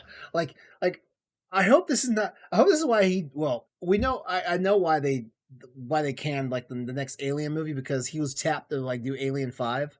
I know why. Mm-hmm. It was a Disney Fox merger that kind of killed that, but still like if you're telling me like he went from creating the next Alien movie to like an actual multiplayer game, Mm-hmm. this Yeah, is this is insane. This is I'm excited. well, you know I can't believe I missed this. I can't believe I missed this until you put it on the docket. I was like, what? What? Because remember when it was a big deal when remember when it was a big deal when they said, "Hey, we got Hugh Jackman to like do like the Wolverine game." oh Remember it yeah, was a yeah, big yeah. deal. Now it's like screw it. We got Hollywood directors, you know. Yeah. Where you know, where's the Tarantino game coming? Where can I get that? Where can you know, when is the M Night game coming? I'd be all down. I think this is cool because now it's a little I think I'd be a little more excited if it was a single player game just because it would be giving him the chance to really tell a story. But we saw who was it? Naughty Dog say who says you can't tell a good story in a multiplayer only game? Yeah. And maybe that's what they're going for in this one. So, I would love to see more directors stepping into the video game sphere. It's a great way to tell stories, especially when you can really branch it out. Because think about it, like all the movie, like I think all of Blomkamp's movies is great. I like all three of them. Mhm. But imagine now he has more time to like delve into this world and like really flesh it out, and that makes me excited Yeah, for more producers and directors to get on the games. for real. Um, PlayStation always talks about the experience for gamers. So here's a question: is the overall star power of a Hollywood director about to propel Sony and the PlayStation gaming through another one of those glass ceilings that it seems like Sony has just been on a crazy trajectory right now with the PS5 and the late era of the PS4? Do you I I think they are setting themselves up. They're already selling PS5s like no one's business right now. What this makes me think, you know, I talked about it last week, is like the problem with PS5 is like we have no roadmap for any of these games when they're going to come out, what to be excited for after Deathloop yeah. and Horizon, and then like God of War. Like those are like the only three games we know anything about like big that's coming in the future. Whereas Xbox, we know like 3 or 4 years in the future of what games we're going to get. They might have another deal where they have like a PlayStation experience moment and they drop all this stuff again, and it's gonna be all worth it. All the wait's gonna be worth it, and stuff like this could be very exciting. So, I would be ready for it. I I swear, when I hear news about this, my imagination just goes into overdrive, man. oh There's so yeah, much there's so much potential, and you know it's crazy though. Like I've been gaming since I was a kid, and I swear it's I never hit a situation where it's like I can't think of well I can always not think of what's next, but at the same time we keep seeing new games, new IPs, different things, new innovations and stuff happening, and it blows my mind away because we at least 2 or 3 times a year we get introduced to a game that is like a fresh new experience. It's not something we've seen done over again, a few other times on different other games, stuff like that. We get something that's unique and fresh, but still grabs us in, and it's like we've been playing this game for like forever, even though it's brand new and it's a whole new experience and stuff like that. So I don't know, man. What's next? Like, are we gonna have AI making games? I don't know, man. I'm just excited to see what it's gonna be, and honestly, like you take Chappie into consideration, that could be like a Titanfall type game that they do. Like I think you could make a Titanfall type game that would that could compete and stuff like that. I don't know. I'm very excited. It's gonna be a while. Imagine if Blomkamp finishes whenever this game comes out, he finishes his contract with his company, and then he gets tapped for Titanfall 3 or something like that. Oh yeah. Or just, I would love it if this game comes out as a success, multiplayer's good, and then like, hey, make a story game. Like, let's set you up with like Santa Monica, or let's set you up with whoever, and let's get you going. You know, I'd be all for it. All for it. Oh, yeah, I really mean it. I would love more directors to start making more games. I mean, we've seen JJ step into it a little bit. But I would love to see more directors get into it. Zumi in our chat just mentioned Guillermo del Toro.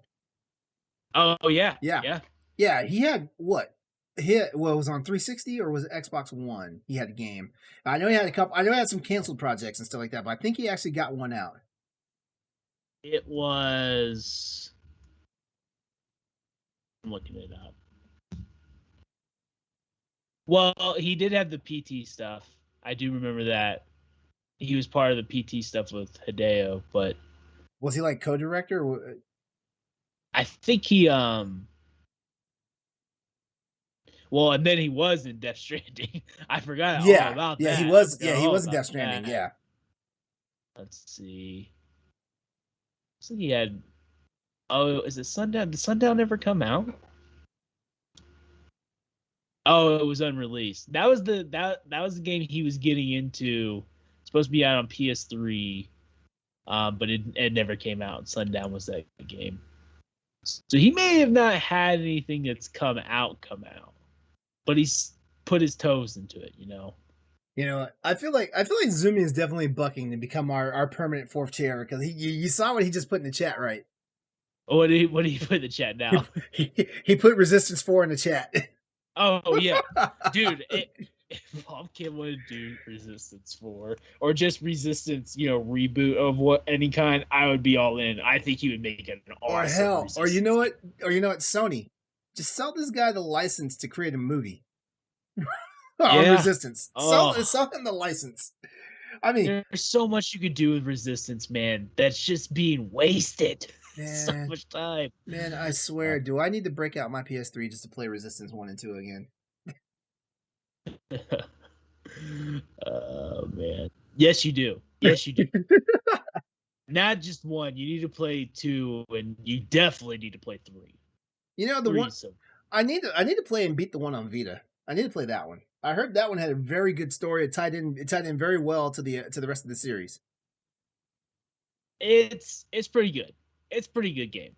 I started it, but I can't remember if no, I didn't own it. I think I played it on my friend's Vita and told myself I was going to buy the game, because aren't you a firefighter in that game? Like, you're a firefighter and you get caught up in the war. Yeah. Yes. Yeah. All right. Well. Yeah, you get like your only weapon at the beginning is like an axe, like a straight up fireman. Yes. That's all you got. Yep. All right. Well, that's all our news topics for tonight. But don't touch that dial, because we've got the big topic for tonight, and this is the one. This one's kind of meaty. I will say that. So we're gonna go ahead and just start unpacking this right now, because yes. Mm-hmm. All right. So tonight's big topic is called Jim Ryan, Console Wars, Best Experiences for Gamers, and the TMTPOST interview. Okay, so just follow along with me here.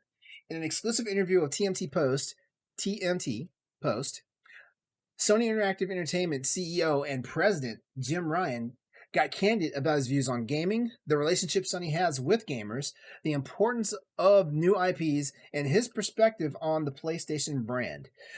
As revealed over the course of the interview, the SIE CEO says players only remember the best games. Ryan revealed that the core of the PlateStation experience is emotion. All right, so here are some of the key points from the interview. Like, I'm going to provide links in our in the Twitch chat, the live stream chat for you guys right now.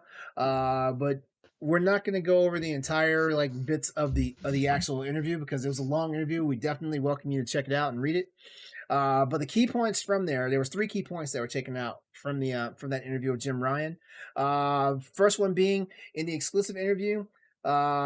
Jim Ryan revealed that the core of the PlayStation experience is emotion. He quoted as saying, "A best game can arouse certain emotions of the players, such as making the player feel excited, feel the adrenaline rush, or feel happy or sad." He also mentioned, our second key point is, he also said one of the commodities of the studios acquired by Sony is that Sony has a working relationship with them for several years, has had a working relationship with them for several years prior to the acquisitions, which is true. Like, look at these companies that had long pedigrees with Sony and then eventually became like, part of the Sony family. But overall, this means that Sony has a deep understanding of them. While talking about whether or not the new IP is important to the company, Ryan said Sony already has a lot of very good IPs. Actually, no, Ryan didn't say that. I'm misreading it. But basically, was there a plan within the company, or is it to grow naturally? And the third key point of the article is that new IP is the lifeblood of any entertainment industry, but it is very difficult to create a new IP. Ryan says, "I am very happy that we can do this in the past few years, but it requires great courage and the courage to bear financial risks. It also requires trust in the studio." That's a good point. That's a good point, actually. I will say, though, when's the last time you had a miss, Jim Ryan? When's the last time there was a miss? Like a big miss from the first party? I can't really think of one. I would say Days Gone probably counts. Oh, but, yeah, but that's true. But at the same time, it apparently did enough in lifetime sales to like really make an impact. And of course, like there was that petition to say like, hey, let Sony Ben do their thing and stuff like that. But Sony Ben had already moved on. Yeah. A lot of other topics that were discussed in the lengthy interview by TMTPOST included Ryan mentioning the position Sony was placed in following the start of the COVID-19 pandemic, particularly the impact on PlayStation 5's supply chain. He also went on to talk about the biggest challenges during the PlayStation 5's planning stages, which I did not know this. They've been playing the PS5 since 2015. I did not know that. I thought the PS5 was like started on the drafting board in like 2017, 2018. That's what I thought. Right. Yeah. Well, I think even in 2015, I think there was a quote back then, maybe even after that, where there was like, we don't know if there will be a PS5. Like, oh, I remember. Like, I remember that. I remember that. All right, sure. Well, remember when that they were saying that they weren't going to release the PS4. They're just going to go straight to PS5 because 4 is like a cursed number over in Japan. Yeah. Okay. That honestly, after the Xbox One X and the Xbox Series X, which is names I just can't stand, it wouldn't be that stupid to skip PS4. Just go to PS5. Call the PS Vita. What they should have done is just call the PS Vita 4. Because it was cursed, at the very beginning. You said it, not me. Yeah, I'm a big Vita fan, but I can admit the thing was cursed as soon as it came out. I was a big Vita. I've actually I enjoy portable gaming. I enjoy both the PSP and the PS Vita. I did, yeah. Last few Vita games. This is in the story, but there's. Side quote, all these Vita games are coming out this week and next week, and I think that's pretty much it. After that, it's gonna be, so Sony, apparently Sony won't take any more submissions for games on the Vita platform after the next couple of weeks. Yeah. All right. To wrap this up, when asked his opinion on the most anticipated game for PlayStation 5, Ryan had difficulty answering this question precisely. He he really it seemed like he really fumbled his words on which game he thought it would be. But it Mm. looks like his thinking is either along the lines of God of War or Horizon Forbidden West. Mm. If you'd like to read the entire article, the entire interview of Jim Ryan, please head over to TMTPOST.com. That's Thomas Michael Thomas Post.com. Direct link has been provided in our live Twitch stream chat right now. We've got some questions, Austin, with this particular topic. The first question being, do you agree with Ryan about the PlayStation experience being about emotion? I think the core PlayStation experience is emotion, because when you look at it, like you look especially with the PS4, you know, Last of Us 2, Horizon, God of War, all of them strike a different emotion. That, you know, in Last of Us case is pretty sorrowful. And in God of War, it was sorrow, but it ended up being a really good, touching, loving story at the end. Horizon, kind of like an emotion of like finding yourself, understanding who you are. So all the big PlayStation games to me do have that sense of emotion attached to it. That's not for me. That's not why I play games. I enjoy those experiences, and that's why I'm glad that PlayStation has them. It has that, like, they have like one or two games every year that's like big, you know, big, just like bringing that emotion coming out. But you know, I play games to have fun. So it. Oh, is he messing with? He does that all the time. My cat's messing. My cat just likes to get himself in trouble anytime he can.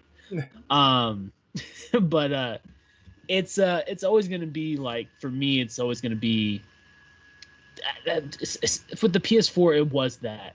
For the PS3 though, I don't think so. I think it was different. Like Uncharted had some kind of emotion to it, but it was mostly just like adventure. And Resistance series was just just blast off, you know, complete nonsense. Infamous was complete like nonsense. Like that kind of era to me was more PlayStation, but PS4 changed that. It became more of an emotional. After Last of Us, it definitely, they were trying to hit that emotion again. And if that's the way they want to go, that's fine. But just remember that, like, there's also a side of people that just want to play games and just want to have fun playing them. Yeah. And that's where Xbox kind of has their thing where, like, Halo is all about the gunplay, you know, like, and they're going to have all these Bethesda RPGs now that people are going to be diving into. Don't forget that side, because that's a big part of it. That's a big part of it, you know. And you don't want to put it all on the third parties now, because third parties, like, Ubisoft is not going to be there anymore to make these open world games for you now. It's because they're making their own, you know, Assassin's Creed Fortnite crossover thing, and I'm just, you know, like, that's going away. That might go away. They might do the same thing. God forbid they might do it for my beloved Far Cry. I'm like, I don't want that. I don't want this whole thing. So I think you gotta see more of it than just emotion. Yeah, for me. Yeah. Yeah. For the most part, I do believe that there has been a focus on emotion and stuff like that. I think Sony definitely like shifted to a storytelling focused like way of play, which is not a bad thing. And I want to say like they did the shift after like the is it harsh to call the launch of Killzone, what was it, Killzone 3 or 4? What was the last Killzone game? What was the last Killzone 5, game? Shadowfall. Yeah. I want to say with that game, when that game didn't do as well as it should have, all of a sudden we started seeing, like, you know, like games that are more like story driven and not so high on the action. I mean, it's hard to say, but there was definitely a shift. And I don't want to blame it on Killzone. You know, I don't want to blame it, but specifically, I heard people were always talking about like the shooter experience on PlayStation, and all of a sudden after Killzone, no one talked about the shooter experience anymore. Yeah. Yeah. I mean, it never really competed with Xboxes, but it had it there. Like Yeah. we had really good campaigns there. It's just, yeah, you're right. After Killzone, it was like, no, we're not gonna do any first person, and that's why I think, which you're gonna lead into your next question. That's why all these new studios we've heard the I need to look up what that name is of that studio for the Call of Duty people. But we see this one, we see Gunzilla now. We're seeing these games that could be first-person shooter-like games that might bring that back into the realm and kind of diversify their portfolio. I can't remember that name. It's not Haven. Yeah, that's Deviation Games. Deviation. Deviation I want to Games. say, I kept saying Coalition in my mind. I knew that wasn't it. But Haven is Jade Raymond's studio. Right. Haven is Jade Raymond. So that's where I'm thinking, like, hey, they may not think it's just emotion. They might have all these other studios kind of forming those kind of big games that they need. And then I'm hoping. And then Casey Hudson's is Humanoid. Humanoid. But they haven't said where Hudson's first game is going to land at. I have a funny feeling. I have a funny feeling it won't land on Xbox though. I have a funny feeling, and I mentioned that a few weeks ago when we brought that topic up because like BioWare started off right. as a property of Microsoft, and eventually they went to EA. Yeah. All right, but yeah, like rolling into that actual question though, Sony has acquired a number of studios in recent months. Is the real strength for Sony to continue forging a path with truly unique and provoking IPs? Like if Sony's going to keep going with the God of Wars, the Horizon Forbidden West, the Spider-Mans, the Miles Morales and stuff like that. It's not like there's a lack of talent. Like people are out there actually making these stories and bringing them to life and stuff like that. Is there okay? Looking back at the last question, we're being about emotion, and now looking at how they're forging that path forward with the unique and provoking IPs and stuff. Do you think there's going to become a balance? Like are we going to see story, but we're also going to see gaming and action? Because some games have a pacing issue. Like I hear a lot of people, I have not started The Last of Us 2 yet, but I hear a lot of people say The Last of Us 2 had a pacing issue. I hear that, Well, and here's one thing that I'm really worried about as far as like these emotional type games is Last of Us 1 was so special that I don't think Last of Us 2 hit in the same way. So they had to go to which I haven't played it either, but I do know that it's way more extreme as far as the violence goes, the depravity of it all, the whole game. Like I know that's more extreme than the first one. And so I thought maybe you lost a little bit of that human touch that they had in that first game. Mm-hmm. I'm worried about that with God of War. Like now that we've seen this father-son duo, how are you going to tug my hearts? How are you going to tug my heartstrings again for that? I've already seen that kind of growing to do. And they could do anything. Same thing with Horizon. Aloy discovers who she actually is at the end of the game. Not really spoilers, but she comes to fulfill herself. Now it's the second game from what we've seen. It's oh, it looks like she's just gonna be a badass now, which I'm okay with. I'm okay with it. But you can't fight for that emotion every game because all this has happened before and it will happen again because remember Dead Space, the original Dead Space was a freaking trailblazer for that franchise, and the second game was great, but it was more action intense. Yep. And then that third one was pretty much just action, and then they put a co-op version of it, so it's all right, so that's what I'm worried about. You can't bank on that every time. Yeah. I can't wait to play Last of Us Part 2 when they come up with their director's cut edition because I know it's coming and that's why I'm waiting. That's why I will play Ghost of Tsushima, Death Stranding this year. I'm waiting for those director's cuts. Yeah. Well, Ghost of Tsushima is coming. That's literally 1 month from today. That's 1 month away. Yeah. So I'm finishing Scarlet Nexus because I think that's the next game I'm gonna get and finally That way, Stoy from XP Cast can get off all of our backs. At least one of us will play it. Both of us will play it. Both of us will play it because man, like he tore us up on Twitter last week. I know. But yeah, that's what I'm worried about. Is like, can they, with those IPs that have already done it, can they do it again? That's a hard thing to do. I tell you, man, the Last of Us was lightning in a bottle. Yeah. Like, and now that a lot of games are trying to do that same thing, it's not as special anymore. It really isn't. Especially with all the indie games that came out after Last of Us 1, the indie scene on PS4. Mm-hmm. Like, there were so many games that like Gone Home and Firewatch, like the walking simulator type games. Yeah. And then there were like Senua, which was amazing. Like all those Hellblade, like those type of games did that too. And so now it's not as special. Last of Us is not as special as it was once. True. Yep. It doesn't take away from it. It's an amazing game. It's in my top 100 of all time, like probably top 20 of all time, but it's still just, you can't bank on that anymore. That's true. Yep. All right. So Jim Ryan may not have been able to answer the question, but we have a chance to answer this question. What do you think is the most anticipated PlayStation 5 title at this current moment? Because I say it's Horizon. I say it's Horizon. The only reason why I say it's Horizon is because God of War was gaining momentum until they had to announce that they had to delay it till next year. So first of all, do you think Jim Ryan plays games?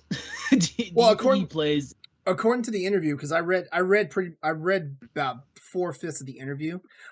He does play games. He just doesn't have enough time to play the games that he used to be able to play anymore.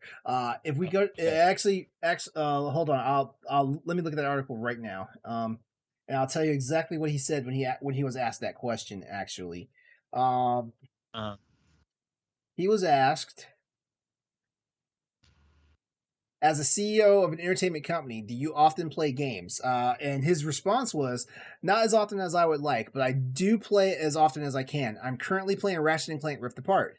As I said before, this game stimulated my specific emotions and made me happy. Austin, did Ratchet Clank make you happy? It does, but it doesn't stimulate my emotions. I mean, I just maybe I'm too much of a grumpy old man. Ryan says, for me, this is the best game. So, like, one of the best games he's played is Ratchet and Clank Rift Apart. That's pretty good because this game is getting like some like a ton of good scores, from the review sites and stuff like that. Usually I prefer slower paced games, usually single player mode that requires me to think carefully and deeply. There are emotions encountered when playing games and can also reach users who like Hollywood movies. So, okay. I like that answer. It seems very grounded. Yeah. It doesn't seem scripted. And it seems like it's personal. Like he sees games as he sees movies, a way to storytell. And that's okay. Like, that's what he likes. That at least tells me, like, hey, this guy has an opinion. It's not just all business that's going through his mind right now. So that's good. Unlike another previous PlayStation CEO, Jack Tretton, where it seemed like every time he did an interview, it seemed like every time he did an interview, he was going from a flow chart. Like, it was like he had an answer for everything, but it wasn't an answer at all. So. I'm gonna say this. I know we have a lot of Horizon fans. Mm-hmm. Logan, I'm one of them. Corey is definitely, but I cannot tell you the amount of PlayStation people that talk about God of War. God of War, like that is the game that they all talk about, and like guys at work that only play a few games on their PlayStation, like they just play Call of Duty and stuff. They're like, they ask me all the time, when is God of War 2 coming out? When is God of War 2 coming out? Like, I hate to say it. I don't know. I hate to say it. God of War is the PlayStation. What Halo is the Xbox. It is right now. But where it's I think God of War 1, 2, and 3 was kind of like what Halo is now, where it's like, all right, God of War 4 had to hit like Halo 5 or Halo Infinite has to Yeah. this year.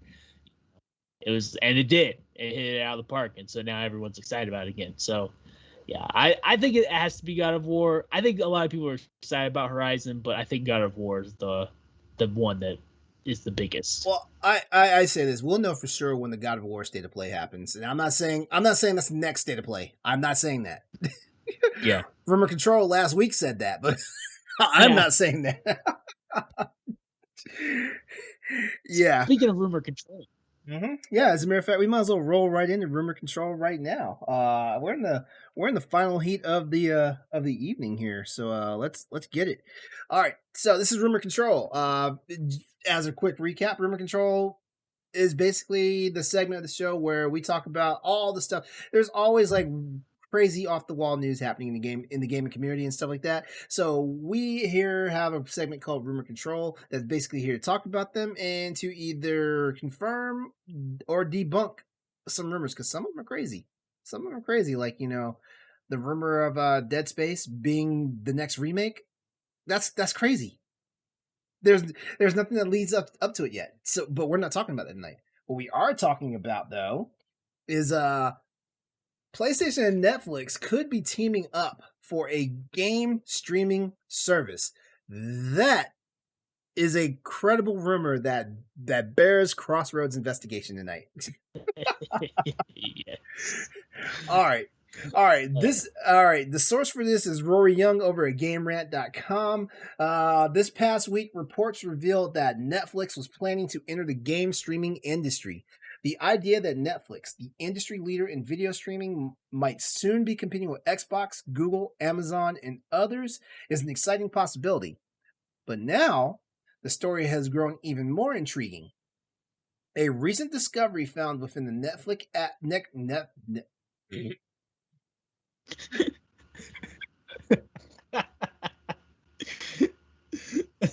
maybe it's time for you to start. Do you need one of them sour strips? Maybe you need to eat one of them sour strips to get your mouth off its mind.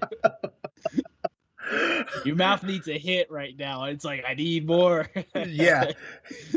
Okay, let's try this again. A recent discovery found within the Netflix app implies that Netflix could be partnering with PlayStation for its streaming plans. A data mine of Netflix's app for iOS devices pulled up two specific images that could draw the attention of PlayStation fans. The first one is the most intriguing. Is a custom piece of graphic art featuring two stylized PlayStation 5 controllers seemingly floating in a blue-purple gradient with bubbles floating all around them. There is no Netflix branding on the page, but the custom nature of the image and its location within the Netflix iOS app imply more complex plan or partnership. All right, the second image is much blunter. It's an image from PlayStation's exclusive release Ghost of Tsushima. We all know that game. Yeah, I mean, more specifically, it's the game's cover art featuring Ghost of Tsushima's protagonist, Jin Sakai. Again, there's no Netflix branding on the image, but the fact that a Ghost of Tsushima image has been found within the Netflix iOS app at all is mysterious and at worst, and evidence of a potential partnership at best. There is one other image that was discovered alongside both the other PlayStation-related images. It isn't related to PlayStation, but it is tied to the service itself. It's a logo for what could be Netflix's game streaming brand. Its name is N, the letter N game, with the N being Netflix logo. On its own, it seems like further confirmation of Netflix plans to support game streaming. The lack of any PlayStation branding is also notable. Ultimately, it should be clear why a potential partnership between Netflix and PlayStation for game streaming is still considered just a rumor. Remember, this is Rumor Control. Remember that. So, yeah, Austin and I and Nelly, whenever she comes back, we don't want to be bombarded with us, being told that we're frauds and phonies. We're just talking about the rumors. Yeah. We're not confirming them. I mean, I am a fraud and phony, but I don't want to hear about it. While there's an arguably evidence that PlayStation-related graphics within Netflix iOS app, there's no obvious sign of a confirmed partnership. It seems like a logical conclusion to jump to, but that doesn't mean it's true. PlayStation does still have its own service in PlayStation Now, after all. PlayStation Now. Yeah, okay, yeah. It's a service, all right. It's service. Yeah, somebody's getting served. Yeah.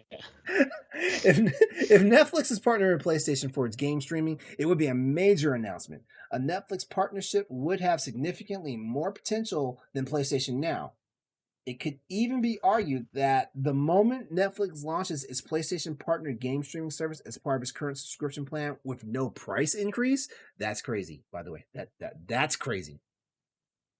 That it instantly be the largest such service on the market. That wouldn't make it Netflix's game streaming a successful, of course, but it'd be an instant massive competitor to Xbox Cloud Gaming with Xbox Game Pass at the very least. This is a lot to unpack. And this is a rumor. Like I gotta say, this is probably the beefiest rumor control we've had since we've started. And this is episode 45 of Crossroads. Yeah. There's a lot to unpack here. There's a lot to speculate. Yeah. And I'm sorry if you guys were listening along and I was getting tongue-tied, but this is news. All right, so here's our questions. Is a partnership with Netflix the path for Sony to begin going toe-to-toe with Xbox Game Pass? Here, let me simplify this question just a little bit. If Netflix and Sony are getting into bed with each other, is this going to be more of an outlet for Netflix, or is this going to be a bigger outlet for Sony? So, I think it's going to be a bigger outlet for Netflix, and here's why. Netflix has got to this point right now where they are not. I thought about this earlier, and you can tell me what you think about this idea, but Netflix, I think, is in the same spot that Sony is, where this is what they do. This is their main source of income. You know, Netflix is their streaming, PlayStation is their gaming, and they have competitors now that are taking a lot of what they do away from them because they have more money. Think about all the, PlayStation. Xbox has got so much more money with the Microsoft name than Sony does. So they have a lot, they have to speculate. They have to be really special in their certain kind of, with their certain games and stuff like that make them special. Netflix has to do the same thing with their shows because, Paramount Plus has got all this money. They're taking their stuff. Disney is taking their stuff. HBO is taking AT&T, Warner Brothers. They're taking their stuff. Yeah. And so Netflix really has to work on its own types of shows, and it's got to work on whatever they can get as far as third party goes. So I feel like Netflix and Sony might actually have a lot in common as far as their business goes right now, where they're still top dog, they're still good, they're still rolling in, but they see a problem here where they can't always compete with these guys because they're not making the money because this is what they do, this is their deal. Yeah. So Netflix is seeing it as an opportunity to be able to branch out into games, which no other, TV show streaming service is going to do. I don't see Paramount Plus making an exclusive deal to just get Nickelodeon All-Star Brawl on their surface, or anything like that. How did I know that game was going to be mentioned tonight? How did I know this? Because I'm on the show, and that's why. Danny Phantom's on it. SpongeBob's on it. That's all you need to know. But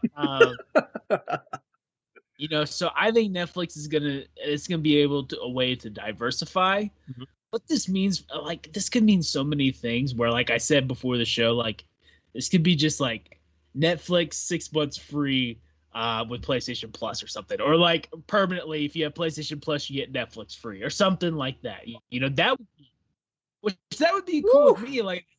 That's $14 I save every month. Or that's how they got their hooks in me, because remember when the Days of Play happened and you could get 4 months of Crunchyroll for free? Not Crunchyroll, I'm sorry, Funimation for free. Yeah. Austin. And now you pay. Yeah, I'm paying $8 a month. I'm paying $8 a month. They got their money back. um, but like, and think about this, like maybe PlayStation is letting maybe Netflix has like the servers locked down as far as like streaming goes, and PlayStation's like, hey, can you help us like figure out how to stream our games better? Something like that's going on. It's crazy because like like Netflix is also one of those proponents alongside Microsoft that helped get broadband, a thing. But now like the level of gaming, the level of network bandwidth that's going to be needed for this, people are going to have to get like quantum services. Right. Yeah. I mean, it could be. Could it just be that Sony shows are going to be coming to Netflix? Because the Twisted Metal series, I believe, is coming to Netflix. Yeah, maybe Ghost of Tsushima is also going to be coming to Netflix. Well, Ghost of Tsushima is going to be a movie first.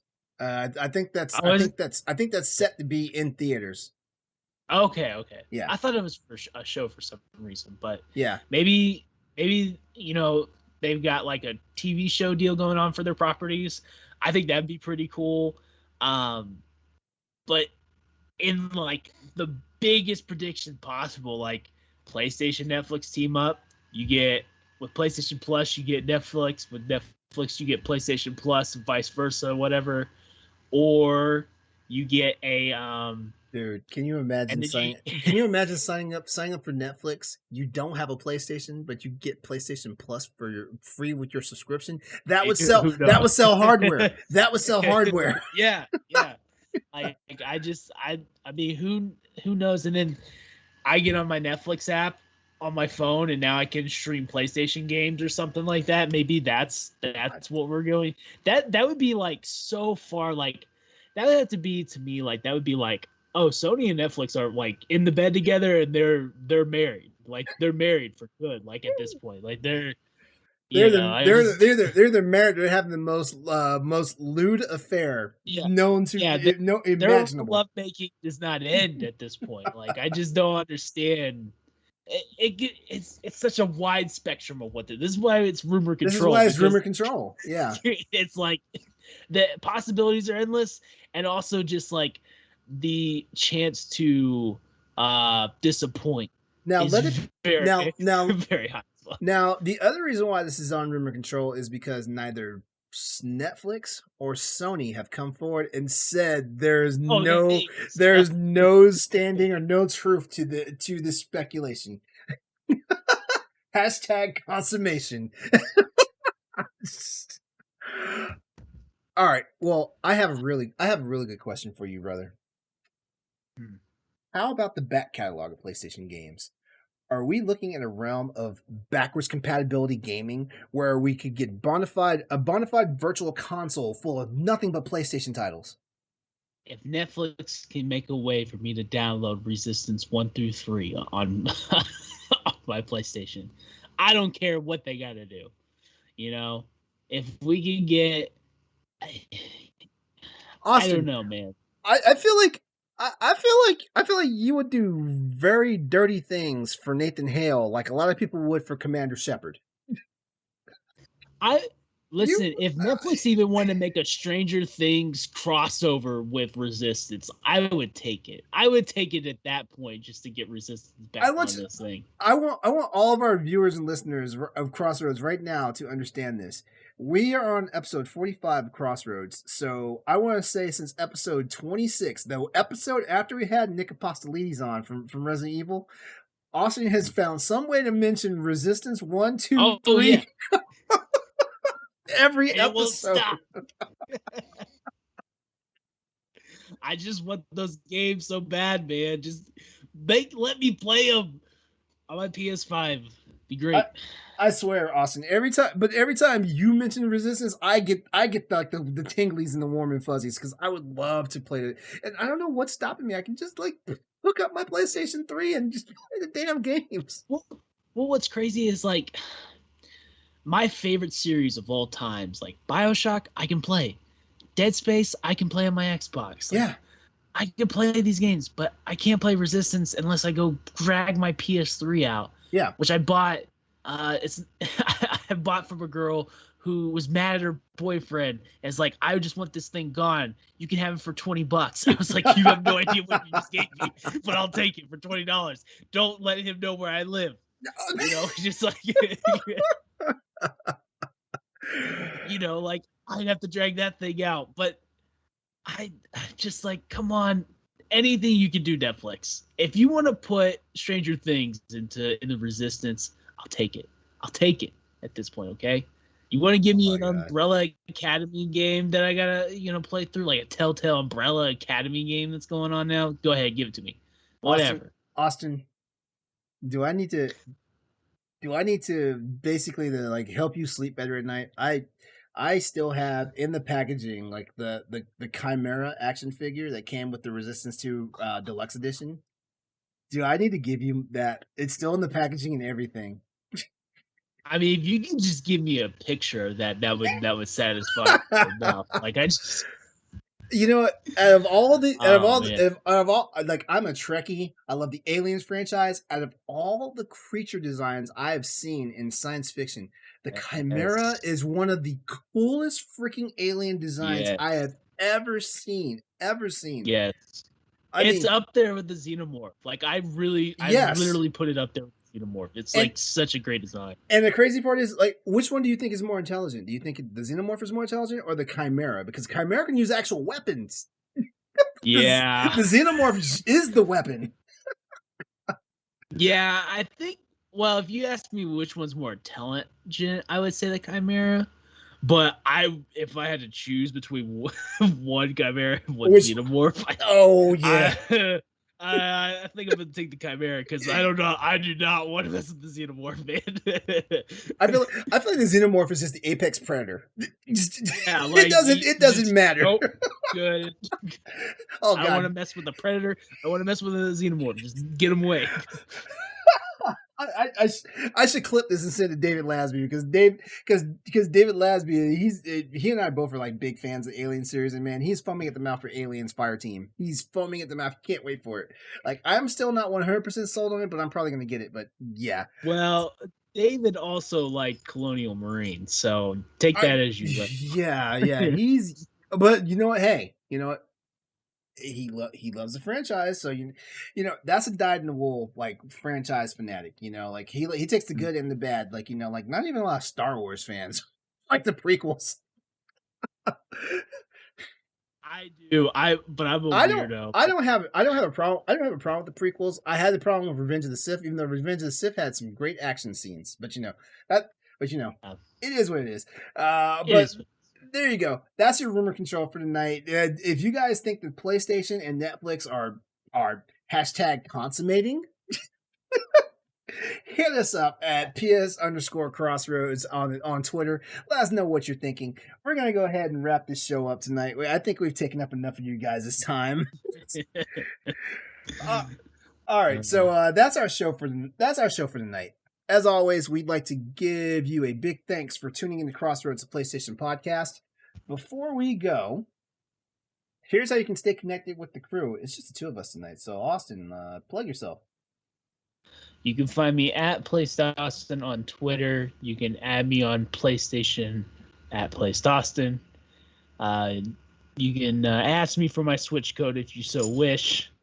And then you can find me on Xbox at Red Fanta Panda. I am on the Discord on Boss Rush every now and then. You can catch my profile picture. It's Foxy Grandpa from SpongeBob. So, you know, just take that as you will. And then, yeah, you can find me everywhere. LAN Party, Trash Talk, all kinds of stuff. So, all right. Follow me on Twitter if you really just want everything. All right, and as for me, you guys know it. It's Exodus803 on social media, EXODUS803. Find me on social media. Thank you for tuning into my Twitch channel tonight, twitch.tv/Exodus803. Don't forget about my YouTube channel, youtube.com/Exodus803. You see where it's going here? You see the trend, right? My gamer tag, EXODUS803. You know how to find me on any of the places that I can use that at. If you have some free time on your hands, head over to bossrushgames.com and take a look at all the content Boss Rush has to offer. Charlie Norris asks our readers. Charlie Norris, by the way, like we like to call him Chuck Norris around here.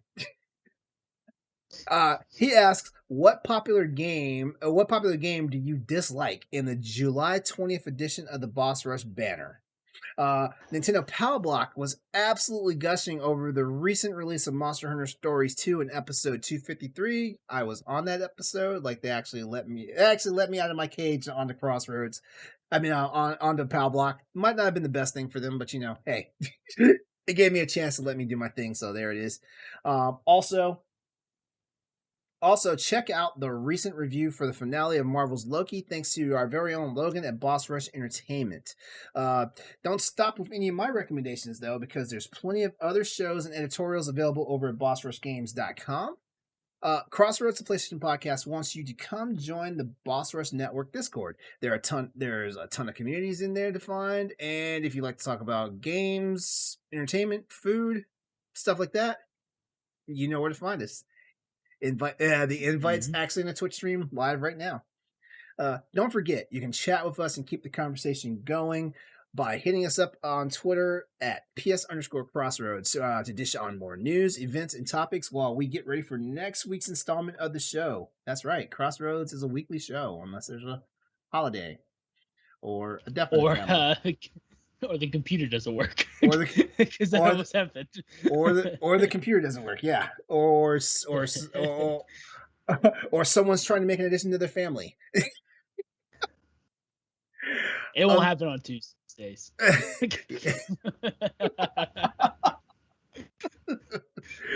Tuesdays is Crossroads night. That's exactly right. All right. That's our show for tonight. The Boss Rush Games family wants you all to have a great night. Go out there, play games, be better. Have a good night, guys. We'll be back here next week. Definitely stay in the loop.